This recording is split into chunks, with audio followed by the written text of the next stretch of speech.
Hai, Assalamualaikum. Waalaikumsalam. Sihat ke? Alhamdulillah sihat. Ni dah makan ke belum? Dah. Waktu sebelum datang saya dah makan tadi. Oh, kita datang sini naik apa? Saya datang naik kereta sendiri tadi. Okey, sebelum tu saya tanya macam mana kedudukan selesa ke? Bilik ni selesa ke? Alhamdulillah selesa. Okey, selesa. Okey, kalau macam tu kita bolehlah jalankan sesi kita ni dengan lancar. Okay, so sebelum kita mulakan sesi kaunseling kita, kita akan berkenalan dulu lah supaya kurang sikit rasa kekok kita nak meluah kan sepanjang sesi kaunseling ni. Okay, so nama saya Masyita binti Azhar Fandi, kaunselor anda pada hari ini. Awak boleh panggil saya Masyi, Shi, apa-apa yang awak selesa lah. Okay, awak boleh perkenalkan diri awak pula. Okey, nama saya Khairin Najah. Boleh panggil saya Najah. Saya sekarang berumur 19 tahun dan saya merupakan seorang lepasan pelajar matrix. Sekarang saya merupakan anak sulung daripada dua orang adik-beradik dan sekarang saya tinggal di Kedah. Okay, sebelum tu saya nak awak tanda tangan dulu inform konsen ni dan baca dulu apa etika-etika dalam sesi kaunseling kita.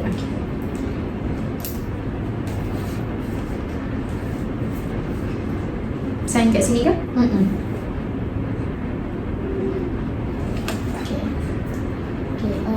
Najah sebelum ni pernah tak join sesi kaunseling?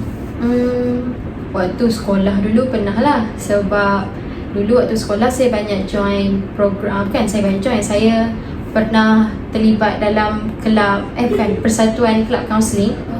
Jadi dekat situ saya banyaklah join cikgu-cikgu saya, ada jalankan sesi kaunseling dengan pelajar-pelajar lain kan. Jadi pernah jugalah waktu belajar dululah. Tapi lepas habis sekolah tu tak pernah lah sambung. Jadi Najah dah tahulah macam mana prosedur sesi kaunseling ni? Tahu sikit-sikit lah. Tapi sekarang dah agak lupa sikit. So Najah pernah dengar tak etika kerahsiaan? Pernah, tapi tak berapa tahu sangat apa itu etika kerahsiaan. Jadi sebelum tu saya akan ceritakan dulu lah etika kerahsiaan kita dalam sesi kaunseling ni. Okay, so dalam sesi kaunseling ni Najah tak perlu risau nak ceritakan apa masalah-masalah Najah. Sebab kita cerita kat sini, kita akan habis kat sini juga. Saya tak akan buka mulut kat luar kecuali kalau Najah melakukan kes-kes jenayah, kes-kes yang melibatkan mahkamah ataupun kes-kes yang dapat mencederakan diri Najah ataupun diri orang lain juga. Okay, jadi saya pun akan beritahu juga peranan kaunselor iaitu saya sendiri dan juga peranan klien iaitu Najah sepanjang kita melakukan sesi kaunseling ni. Okay, jadi saya sebagai kaunselor, saya hanya akan mendengar je masalah Najah dan kemungkinan boleh faham masalah Najah dan boleh bagi cadangan lah jika Najah mahukan sedikit cadangan daripada saya. Dan juga peranan klien iaitu Najah sendiri. Najah boleh ceritakan masalah Najah tanpa rasa risaulah sebab saya memang akan rahsiakan masalah Najah ni daripada orang luar. Jadi itu peranan kaunselor dan juga peranan klien. Okay, so dalam sesi kaunseling kita ni kita buat kaunseling individu. Jadi durasi untuk kaunseling ni, sesi kaunseling ni dalam 30 minit sehingga 45 minit. Jadi kalau dalam tempoh tu masih lagi tak cukup, kita akan buat temu janji lain lah untuk sesi kaunseling kali kedua. Okay, jadi apa tujuan Najah datang jumpa saya hari ni? Tujuan saya datang ini untuk meluahkan mengenai masalah yang saya hadapi. Masalah ni saya hadapi lepas SPM lagi lah. Mana masalah ni saya dengan ayah saya. Macam ayah saya dia terlalu menekankan saya, dia nak saya ni jadi seorang doktor. Tapi kecenderungan saya tu bukan ke arah doktor. Saya memang nak jadi cikgu kaunseling ataupun kaunselor. Sebab dari sekolah saya dah terdedah dengan persekitaran dengan kerja-kerja skop-skop kaunseling kan. Jadi benda tu menyebabkan saya nak jadi kaunselor untuk bila dah besar nantilah. Tapi disebabkan ayah saya dia tak berapa suka saya nak jadi kaunselor tu, so dia push saya untuk jadi doktor. Dia push saya untuk ambil matrix, push saya untuk ambil dalam bidang sains. Jadinya benda tu memberi kesan pada saya sampai sekarang. Sebab saya tak minat benda-benda macam tu. Saya diri saya ni, ciri-ciri saya lebih suka kepada mendengar masalah orang, memberi pendapat, mencari punca masalah dan mencari jalan penyelesaian untuk seseorang kan. Sebab dekat sekolah pun sampai sekarang pun saya selalu jadi pendengar pada kawan-kawan saya. Kalau diorang ada masalah apa-apa pun, diorang akan cari saya untuk share masalah. And sebab diorang cakap saya ni pendengar yang baik, macam tak menyampuk waktu diorang cakap kan. Jadi dekat situ dia lagi bagi semangat dekat saya untuk jadi kaunselor. Tapi bila saya nyatakan hasrat tu pada ayah saya cakap dia tak minat. Dia nak saya jadi doktor.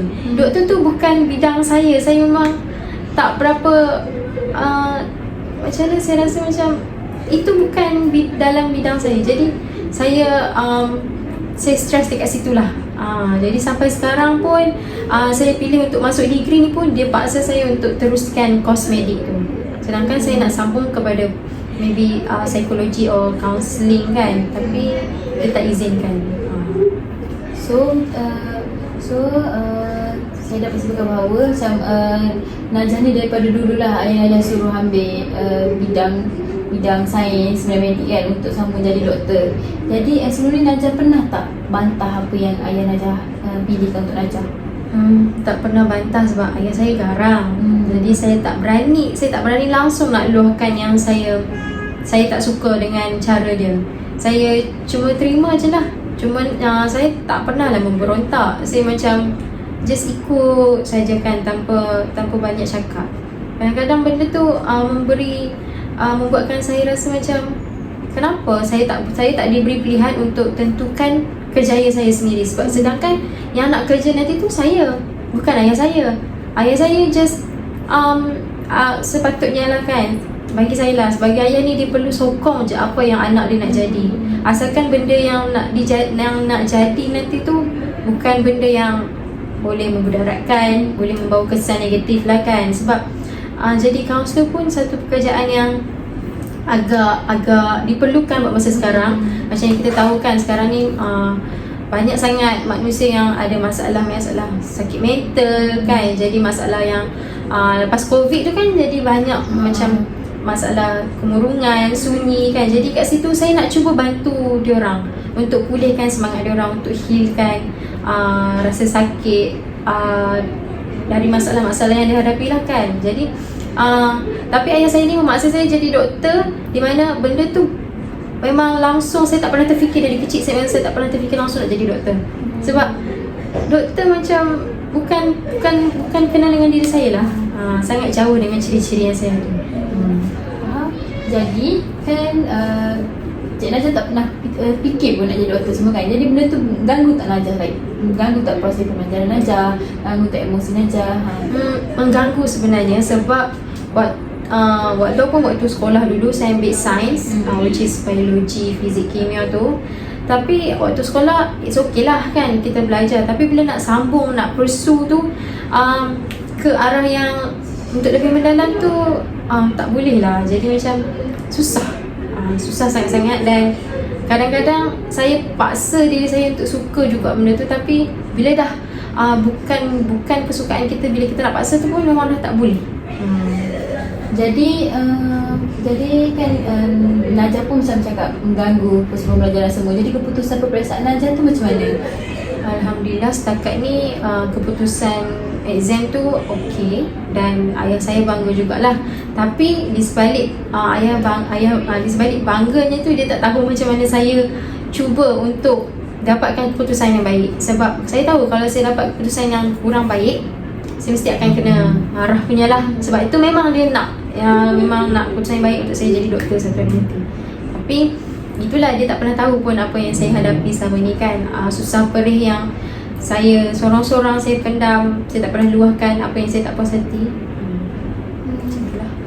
Okay, jadinya Cik Najah memang tak pernah kisahlah, walaupun Najah memang tunjuk tak minat, bagi tahu tak minat semua.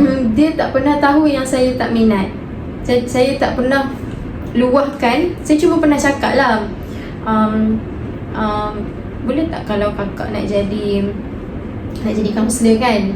Lepas tu dia terus cakap tak boleh, ayah tak nak. Ayah nak kamu jadi doktor juga. Sebab tu memang cita-cita ayah dari kecil. Macam itulah. Jadi ayah Najah memang tak pernah nampak lah Najah stres semua tu, tak pernah? Tak pernah.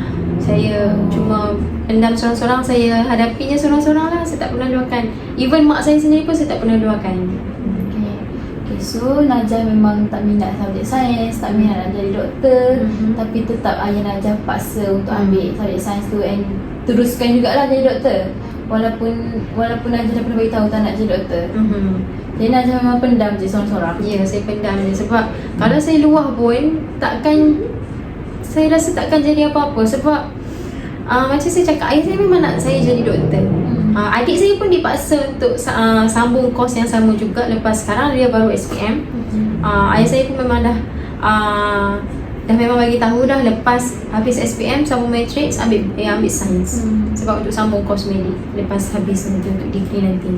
Jadi saya rasa kalau bagi tahu pun macam tak ada makna. Jadi so untuk kali ni, untuk sambung ke degree ni, so Najah memang bagi tahu ke tak? Like memang bagi tahu yang tak nak jadi kaunselor, yang tak nak jadi doktor, yang berkeras nak masuk bidang kaunseling. So, Najah bagi tahu secara bersungguh-sungguh ke Najah bagi tahu sekali aja? Saya bagi tahu 2 kali je tak silap hari tu. Yang saya tak nak waktu nak isi UPU tu kan. Lepas tu ayah saya cakap, saya bagi tahu, ayah kakak nak isi untuk kaunselor lah, mana tahu dapat kan untuk course counselling. Lepas tu dia tak bagi. Dia memang avoid betul-betul lah. Tak bagi langsung. Memang semua pilihan tu memang yang berkenaan dengan medik, berkenaan dengan apa-apa doktor lah. Memang dia nak saya jadi macam tu. So macam waktu isi UPU tu, macam benda tu ganggu tak emosi Najah? Ganggu tak macam aktiviti seharian Najah, macam tiba-tiba tak ada mood buat seharian sebab yelah nak bikin ni? Ada, memang sangat mengganggu. Macam tiba-tiba tak ada mood nak bercakap dengan siapa-siapa, tiba-tiba rasa nak marah, rasa nak nangis. Semua benda tu ada. Kadang-kadang saya nangis sorang-sorang dalam bilik. Sekarang sebab cakap, saya tertanya-tanya kenapa saya tak diberi pilihan untuk buat keputusan sendiri. Sebab benda tu melibatkan diri saya. Saya fikir kalau saya teruskan dengan kerjaya yang saya tak minat, yang saya tak suka, macam mana saya ke hadapan nanti? Masa depan saya macam mana? Emosi saya macam mana? Fikiran saya macam mana kan? Jadi saya stres dekat situ lah. Saya tak boleh nak luahkan. Sebab kalau saya luahkan pun tak ada makna dekat ayah saya. Macam tu lah. Okay, jadi macam ayah Najah tetap paksa Najah lah, walaupun Najah dah tunjukkan yang emosi yang semua tak stabil tu. Okay, kenapa ayah Najah macam terlalu nakkan Najah jadi doktor? Adakah sebab keturunan memang ramai doktor ke, ataupun memang ayah Najah tu dah berminat sangat nak jadi doktor ke? Actually dulu dia pernah nak jadi doktor, tapi disebabkan dia ada masalah kesihatan, jadi dia tak boleh nak sambung jadi doktor. Jadi dia punya study tu terhenti tengah jalan je. Jadi dia memang dah berniat anak-anak dia kena sambung apa yang dia tak dapat capai waktu dia muda dulu. Walaupun anak-anak dia tak nak. Ya. So dari situlah punca sebenarnya yang saya dipaksa untuk ambil kos dalam bidang doktor ni lah. Jadi berdasarkan apa yang Najah cerita, Najah dipaksa untuk pilih lah kos medik perubatan sebab ayah Najah sendiri yang memang berminat dengan doktor, kerja doktor tu, tapi dia tak dapat. So dia nak anak-anak dia lah kan sambung jadi doktor. Okay. Kan Najah 2 beradik. So adik Najah pun dipaksa juga untuk ambil kos medik tu kan.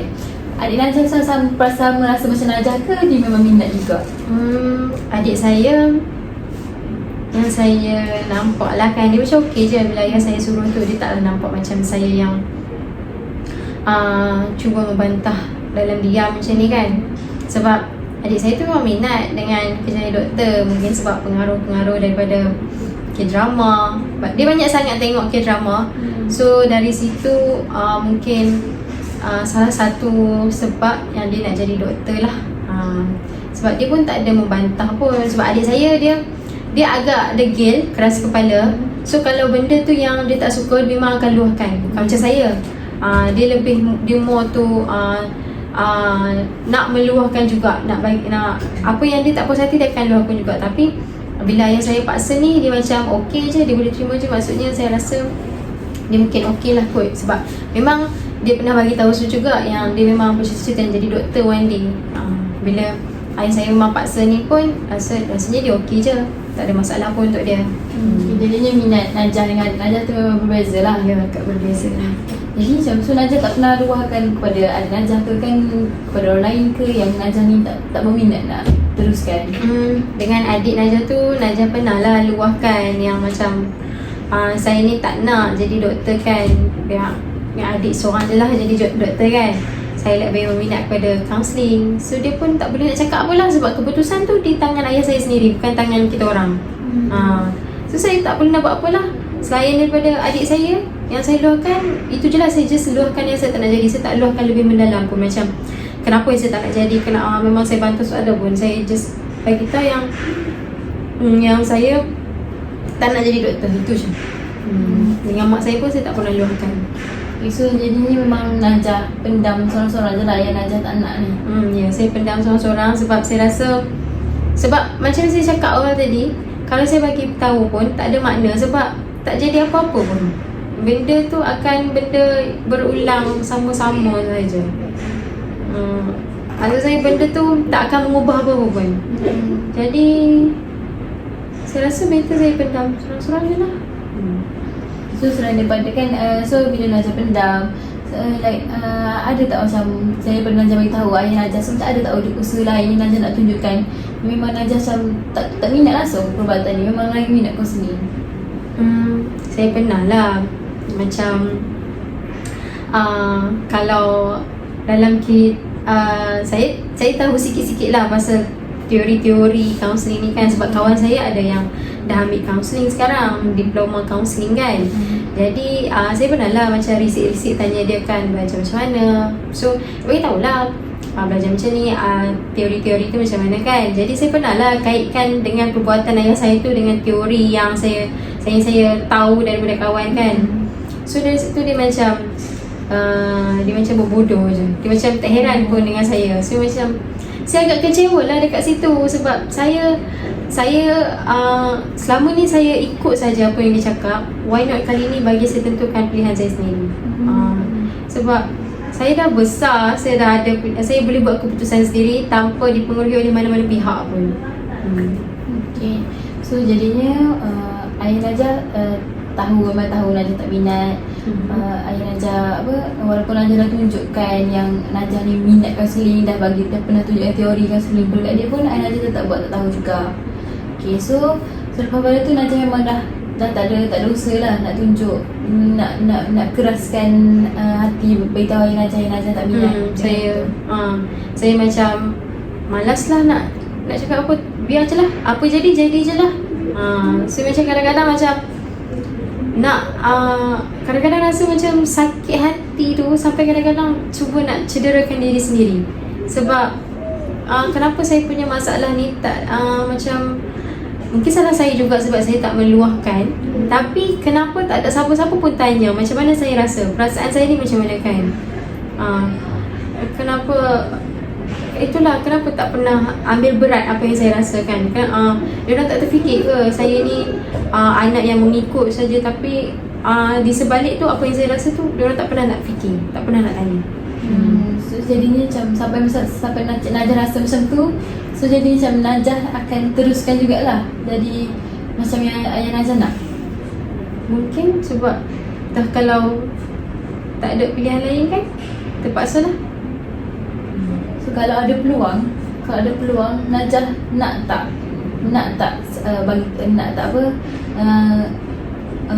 pilih bidang kaunseling kalau ada peluang? Mestilah saya nak, sebab memang kaunseling tu memang dari saya kecil lagi saya memang dah nak jadi. Sebab benda kaunseling ni, ciri-ciri kaunseling ni saya rasa saya ada dalam diri saya yang mana saya boleh praktikan, boleh aplikasikan dalam kerjaya saya nanti. Dengan dorongan kawan-kawan saya yang selalu bagi support dekat saya kan.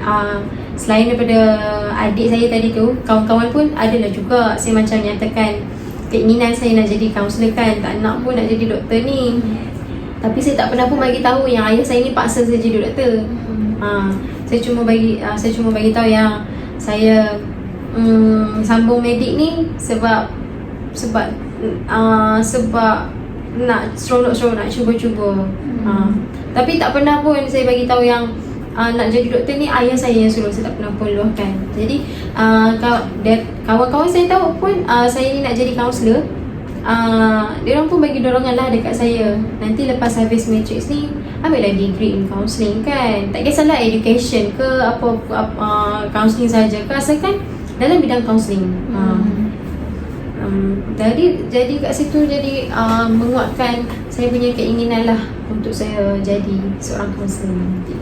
So jadi Najah memang berkeinginan jadi kaunselor, memang disokong oleh kawan-kawan yang memang faham minat Najah kan. Tapi terpaksa pun bukan sebab ayah sendiri. Sebabkan ayah saya sendiri. Jadi memang dah tak ada cara lain yang boleh Najah buat untuk buktikan lagi pada Najah. Saya rasa setakat ni dah tak ada dah. Sebab sama ni pun saya kadang-kadang pernah lah kan nyatakan hasrat tu pun ayah saya buat heran je, buat berantak lah macam tu je. Dia pun berkeras dengan keputusan dia. Okay, jadinya macam banyaklah yang Najah pendam daripada bagi tahu ayah Najah tentang keinginan Najah nak jadi seorang kaunselor ni, sebab pengikut keinginan dia kan. Okay, jadi sekarang kita akan buat satu sesi. Sesi ni bernama kursi kosong atau empty chair. Okay, so dalam sesi ni Najah akan create balik situasi Najah dengan ayah Najah. So Najah akan jadi dua karakter dalam ni. Karakter Najah satu, karakter ayah Najah satu. So dalam sesi tu Najah akan lakonkan balik macam mana situasi Najah dengan ayah Najah. Tapi bila sampai ke Najah macam luas apa keadaan sebenarnya Najah nak. Sebenarnya dialog sebenarnya Najah nak beritahu ayah Najah tak dapat beritahu bersama ni. So yang Najah pendam, Najah luahkan. So macam walaupun macam kita tak jumpa solusi untuk benda ni, tapi sebenarnya macam beban Najah tu dah kurang sikit. Dah rasa terluah sebab Najah akan anggap kursi kosong depan Najah tu macam ayah Najah sendiri. Okay, jadi sekarang kita akan mulakanlah sesi kursi kosong kita tu. Okay, jadi yang ni Najah bayangkan ini adalah ayah Najah. Okay, macam mana ekspresi muka dia, macam mana pakaian dia, macam mana cara dia bercakap dengan Najah. Okay, ni Najah akan bayangkan di ayah Najah. So Najah boleh luahkan apa yang Najah nak bagi tahu kepada Najah. Najah tak dapat bagi tahu lagi sebelum ni. Okay, tapi pada yang sama Najah akan jadi Najah. Lepas tu Najah akan bawa juga satu karakter lain, iaitu karakter ayah Najah sendiri. Macam mana ayah Najah tu respon kepada Najah. Okay, jadi Najah boleh mulakan sekarang. Okay, kenapa ya panggil kakak kat sini sekarang?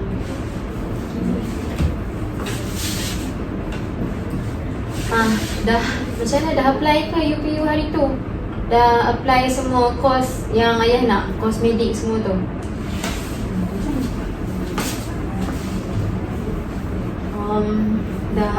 Belum apply lagi. Tapi kakak tak pilih lah semua medik. Kakak adalah pilih juga untuk counselling sebab kakak memang berminat nak jadi counselling, nak jadi kaunselor ataupun cikgu counselling. Jadi kakak tak letaklah semua pilihan yang ayah nak tu.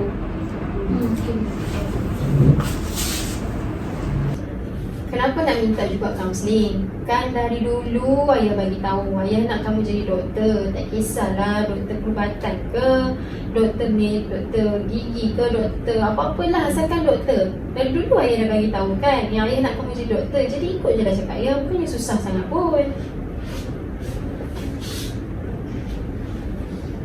Bukan kakak tak nak ikut cakap ayah, tapi ni diri kakak sendiri.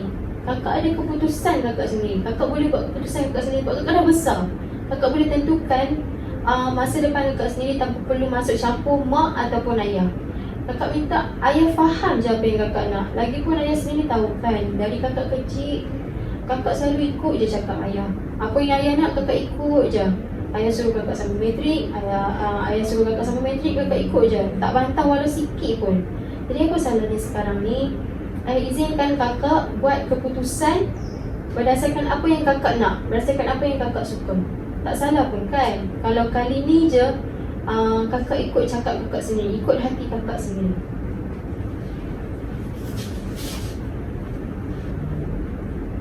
Kenapa susah sangat nak dengar cakap ayah? Ayah dah bagi tahu berkali-kali kan yang ayah tak nak kamu jadi kaunseling. Ayah tak nak kamu jadi cikgu kaunseling ataupun kaunselor.